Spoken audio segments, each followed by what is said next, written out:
Screaming Javelin. This is Wonder Woman, starring the immortal Linda Carter as Wonder Woman.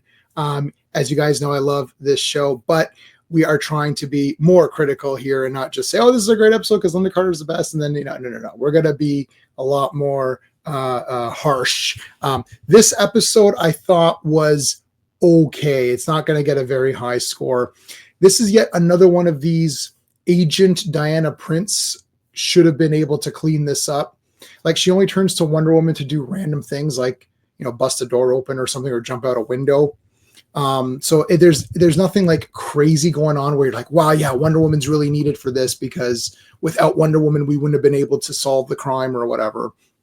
For the story, I'm going to give it a 1. Look, it's okay. Mariposa has returned. He's a kooky character. We'll get to that in a minute. So he's returned, and he's kidnapping athletes for his little like fake country or whatever, and he's going to force them to compete in the Olympics so that he can win. I'm sure that the Olympics wouldn't allow that, but he's got a hold on these athletes because he's got their loved ones, or he's threatening them or whatever. So there's like this big, huge guy. There's a big javelin thrower, and he's got his mom kidnapped. And there's this girl there, Nadia, who she's a gymnast, and her boyfriend is in trouble, whatever.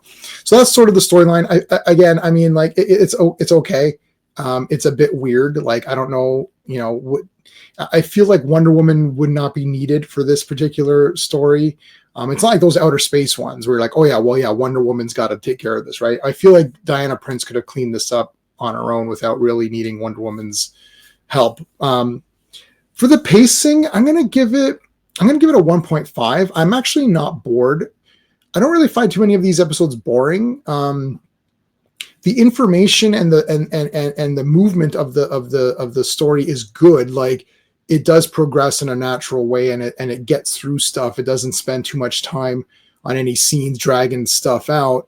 I can't give it a 2 out of 2 because it's not really exciting. It's just you're watching it unfold, but you're not bored.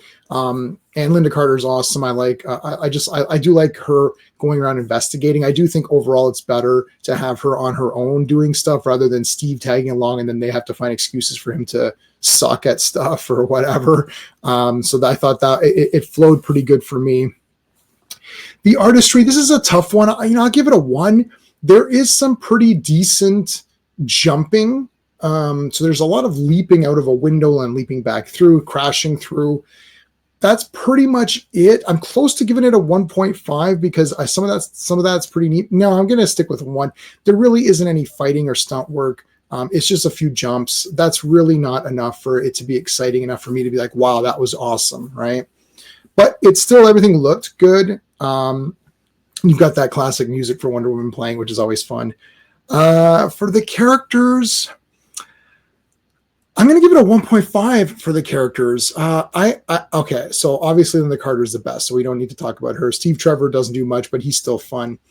You've got Nadia, who is like, she's decent. She's a decent character. They could have made her a little bit stronger. I think that if someone was a gymnast at like to her caliber, who's just so disciplined in their shaping their body, and even with your mind to be able to pull off a lot of these like amazing feats, I think you would be less whiny. I'm not saying she is scared, so there's that, but I just feel like she would be a bit stronger. So I think they kind of had a little bit of a missed opportunity there. Her boyfriend, he's okay.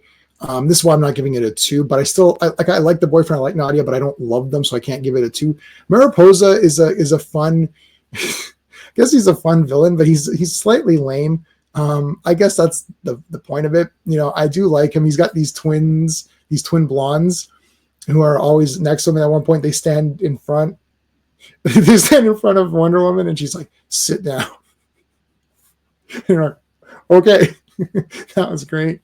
So pretty good character moments. I liked, the best character was Lois. So not Lois Lane. So there's this really cheesy blonde lady who Diana first meets when she first arrives, and she met her at the airport or whatever, and she's like, I live over here. And she's being really irritating, but turns out that she's actually an assassin. Her husband or boyfriend are assassins, and she quickly snaps into like serious mode. She was pretty cool. I liked her. I thought she was pretty awesome. I would have liked to have seen, again, missed opportunity to have a good fight with them or something. Maybe she could have had some sort of special weapons or something. Like there just wasn't enough creativity to make this a Wonder Woman thing versus just like Diana Prince could have just done this on her own. And remember, Diana doesn't have her powers when she's Diana. She has to have the belt that gives the power. So this is that kind of continuity, which is weird, I know, but it is what it is.